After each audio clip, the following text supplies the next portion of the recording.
Election मामला सब जुडिस है जी मामला सब जुडिस है। जी। अब तो ज्ञानवापी मुझे में लगता है कि फैसले की प्रतीक्षा करनी चाहिए। तो उसके हिसाब से आगे बढ़ेंगे। एक चीज राजनाथ जी और कि काशी और मथुरा अपनी जगह पे है, पर यह सिलसिला कब तक चलेगा? कितने जगहों पे हम मंदिर बनाएंगे? क्या ये यहाँ पर ख़त्म होना चाहिए कोई एक जगह पे कि ये आगे बढ़ता चला जाएगा, इसमें हम ऐसे करते चले जाएंगे? मोहन भागवत जी ने भी कहा है कि काशी और मथुरा के बाद हिंदुओं को भी इस बात पर विचार करना चाहिए कि आगे कैसे देखना है, क्योंकि एक सेक्युलर कंट्री में हमको सब साथ में रहना है। तो इसके आपका अपना मत क्या है? नहीं, भारत पंथ निरपेक्ष देश है, इसमें कहीं कोई संदेह नहीं है। इसमें इस पर किसी को कोई आपत्ति नहीं होनी चाहिए। लेकिन मैं काशी मथुरा के बारे में इसलिए मैं कुछ नहीं बोलना चाहूँगा क्योंकि मामला इस समय सब जुडिस है, अदालत में अदालत के में विचाराधीन है। मैं समझता हूँ अदालत के फैसले की हमको प्रतीक्षा करनी चाहिए। जो अदालत का फैसला होगा वह करेंगे। जैसा राम मंदिर के कोई संकोच नहीं है, अदालत का फैसला होगा करेंगे जी। और आप भी हमारी बात से सहमत होंगे, कम से कम अदालत के फैसले को चाहे कोई भी सरकार हो उसे स्वीकार तो करना चाहिए। बिल्कुल। करेंगे जी। चुनाव गर्म है, थोड़ा चुनाव पे बात करते हैं।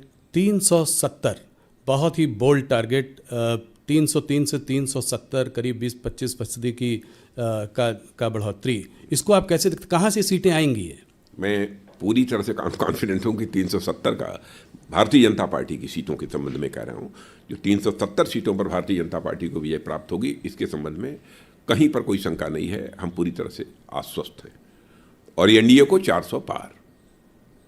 नहीं, ये तो बहुत बड़ा नंबर है। क्या और ये सिर्फ इस आधार पर कह रहे हैं जी कि जनता का जिस तरीके से विश्वास हम लोगों को प्राप्त हो रहा है, भारतीय जनता पार्टी एनडीए और हमारे प्रधानमंत्री मोदी जी को जिस तरीके से प्राप्त हुआ है, उस आधार पर हम लोग पूरी तरह से आश्वस्त हैं कि भारतीय जनता पार्टी को 370 सीटों पर विजय मिलेगी और एनडीए को का नंबर 400 से पार जाएगा। ये सिर्फ राम मंदिर की वजह से नहीं है, बल्कि ये सिर्फ राम मंदिर की हवा की वजह से नहीं है। इस 370 और भी चीज़ें हैं जिसकी वजह से बहुत सारे। ये तो सबसे बड़ी चीज़ जो मैंने कहा ना कि हम लोगों की पार्टी के बारे में एक विश्वसनीयता, हमारी गवर्नमेंट के बारे में credibility, credibility, Modi ji lead government की क्रेडिबिलिटी जी, इसके कारण जनता के अंदर एक बहुत ही अधिक विश्वास पैदा हुआ है। इस कारण लोगों का समर्थन हमको प्राप्त हो रहा है। ऑपोजिशन लीडर राहुल गांधी कहते हैं कि आप लोग मैच फिक्सिंग करते हैं। मोदी सरकार अगर ईडी सीबीआई और ईवीएम नहीं हो तो चुनाव नहीं जीत सकती। इसको आप कैसे देखते हैं? मैं ये कहता हूं कि ईडी सीबीआई के कारण हमारे ऊपर आरोप लगाया जा रहा है। क्या करप्शन को रूट आउट करने के लिए किसी गवर्नमेंट को अपनी तरफ से प्रयास नहीं करना चाहिए? दूसरी चीज, कोर्ट में वह जाते हैं, अदालत में जाते हैं और कहते हैं कि हमारे साथ नाइंसाफी हुई है, हमारे साथ गलत हो रहा है, लेकिन कोर्ट के द्वारा उनको रिलीफ नहीं मिल रही है। आप स्वयं फैसला करिए कि कौन गलत है कौन सही है। राजा जी, मैं इसी सवाल को आगे लेकर जाता हूँ। ईडी और सीबीआई पर विशेष इंटेलिजेंस एजेंसीज का जो इस्तेमाल हो रहा है, ऑपोजिशन कह रही है, वो सिर्फ ऑपोजिशन लीडर्स को हैरेस करने के लिए हो रहा है। वो कहते हैं कि ज़्यादातर इसमें ऑपोजिशन लीडर्स को ही हैरेस किया जाता है। यहाँ तक कि 2 मुख्यमंत्रियों को भी आपने जेल के सलाखों के पीछे भेज दिया है। अपोजिशन का यह आरोप पूरी तरह से तथ्यों से परे है, पूरी तरह से निराधार है। एजेंसी अपना काम कर रही हैं। करप्शन को हम रूट आउट करना चाहते हैं, न रूट आउट हो तो कम से कम मिनिमाइज तो हम करना चाहते हैं, हमारा ये एफर्ट है। और उसके लिए एजेंसी यदि अपना काम कर रही हैं और लगता है विपक्ष को एजेंसी गलत काम कर रही हैं, गलत तरीके से लोगों को फंसाया जा रहा है, तो उसको लेकर वह कोर्ट भी जा रहे हैं। तो कोर्ट से उनको जो रिलीफ मिलनी चाहिए वह क्यों नहीं रिलीफ मिल रही है? क्या आप ये कह देंगे कि कोर्ट के ऊपर हम लोगों ने अपना प्रभाव जमा रखा है? इस तरीके से बेबुनियाद निराधार आरोप लगाने की कोशिश नहीं करनी चाहिए। अपने गिरेबान में झांक कर विपक्ष देखे क्यों ऐसा हो रहा है। लोग कह रहे हैं कि वैसे तो अपोजिशन साथ में एकजुट होकर सामने नहीं आ पा रहा था, इस मुद्दे को लेकर सब आपस में साथ में आ गए। अभी एक बड़ी भारी रैली भी की।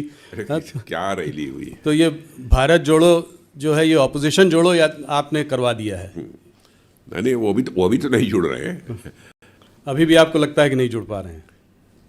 इसका चुनाव पर क्या असर पड़ेगा? आपको लगता है कि ये पार्टियां, देखिए, हम लोग भी चाहते हैं स्वस्थ लोकतांत्रिक व्यवस्था में एक सकारात्मक सोच का एक प्रभावी प्रतिपक्ष होना चाहिए, लेकिन यह प्रतिपक्ष अपनी भूमिका निभा ही नहीं पा रहा है।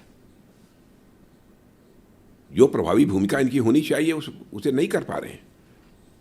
इसके लिए वे जिम्मेदार हैं। इसके लिए रिस्पॉन्सिबिलिटी हमारे ऊपर नहीं फिक्स की जानी चाहिए। ये मुख्यमंत्रियों की अरेस्ट को लेकर, केजरीवाल जी की अरेस्ट को लेकर यूनाइटेड नेशंस ने भी कहा है कि देश में चुनाव फ्री और फेयर होने चाहिए, हमारे देश में चुनाव फ्री और फेयर, इस पर आपकी क्या? नहीं, यूनाइटेड नेशन कौन होता है हमारे बारे में कहने वाला फ्री एंड फेयर होने चाहिए? उसके पहले भी फ्री एंड फेयर इलेक्शन हुए थे, ये कहाँ से बात आ गई?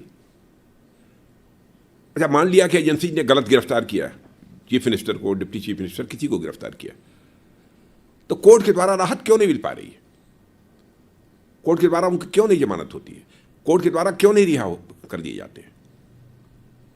जी, काफ़ी सारे नेता जो हैं काफ़ी समय से जेल के पीछे हैं, मगर संजय सिंह को अभी जो है मैं राहुल जी 6 महीने के बाद। राहुल जी, आप ये बताइए जी, हम लोगों को क्या करना चाहिए जेल में? क्या करें इसके लिए? हमारी सरकार को क्या करना चाहिए? जो भी उनके ऊपर आरोप लगे हैं, हम कह दें कि सारे आरोप बेबुनियाद हैं, निराधार हैं, हम एजेंसीज के ऊपर प्रेशर बिल्डअप करें? क्या करना चाहिए हमको? वो कह रहे हैं कि टाइमिंग कुछ इलेक्शन के पहले ज़्यादा जो है कार्यवाही हो रही है ऑपोजिशन लीडर्स के, इतनी जल्दी क्या थी, थोड़े दिन इलेक्शन तक रुक सकते थे। आपको भी जानकारी होगी, दिल्ली के मामले में लगभग वर्षों पहले से ही इसकी जांच चल रही है जी, और उसके परिणाम स्वरूप यह सब सारी चीज़ें हो रही हैं। और फिर से मैं अपनी बात को दोहराना चाहता हूँ, यदि एजेंसी ने गलत किया है, सरकार का कोई लेना देना नहीं, एजेंसी ने भी गलत किया है, तो लोगों को कोर्ट से रिलीफ मिलनी चाहिए जी। यदि गलत आरोप चस्पा किए होंगे एजेंसी ने तो उन्हें राहत मिलनी चाहिए, लेकिन राहत भी नहीं मिल रही है अदालत। ज़्यादातर नेताओं को नहीं मिली है, संजय सिंह को राहत मिली है 6 महीने के बाद, ईडी ने अपना केस विड्रॉ कर लिया।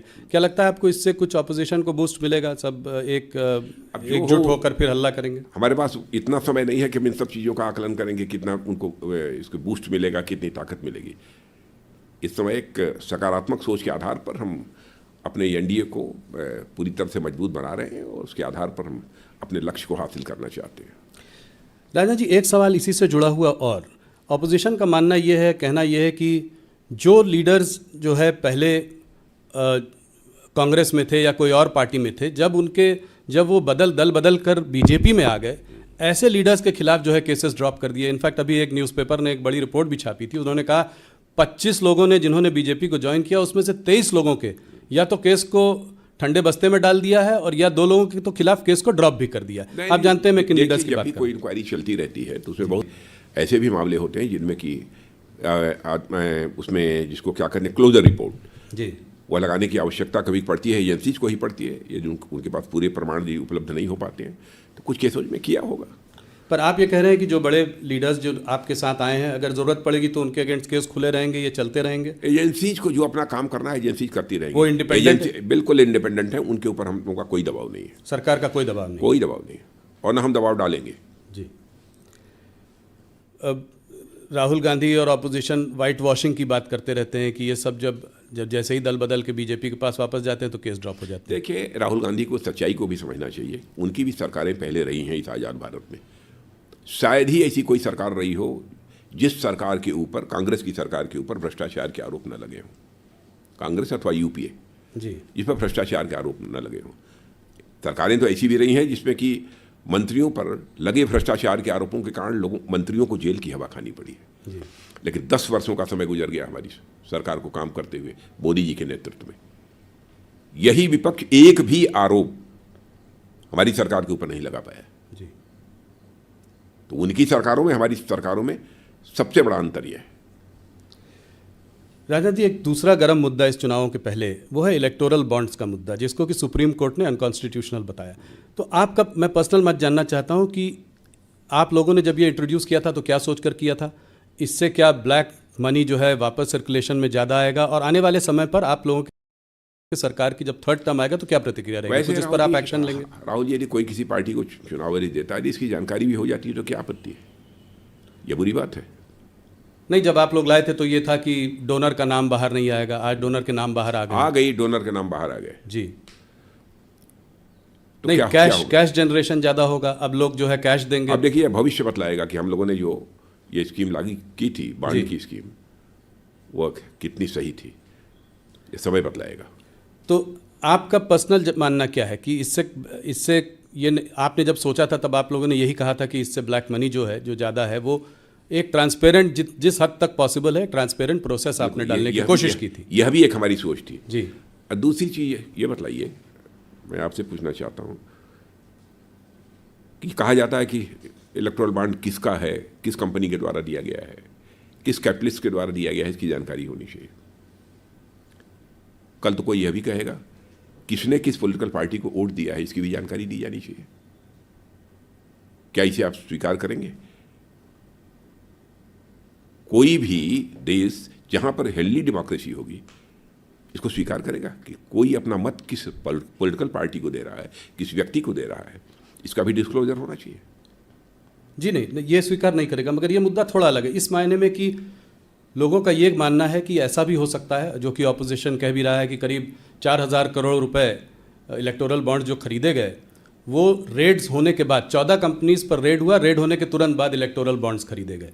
तो ये एक तरीके से, जिसको कि ऑपोजिशन कह रहा है, राहुल गांधी हफ्ता वसूली कह रहा है, कोई कह रहा है चंदा लेने का तरीका है, हालांकि उनको भी मिला है। ये मतलब मान लिया नहीं हूँ, एक दो मुझे जानकारी नहीं है, लेकिन आप ये कह रहे हैं तो मैं मान लेता हूँ। लेकिन क्या ये कर देने के कारण उनके केसेज बंद हो गए?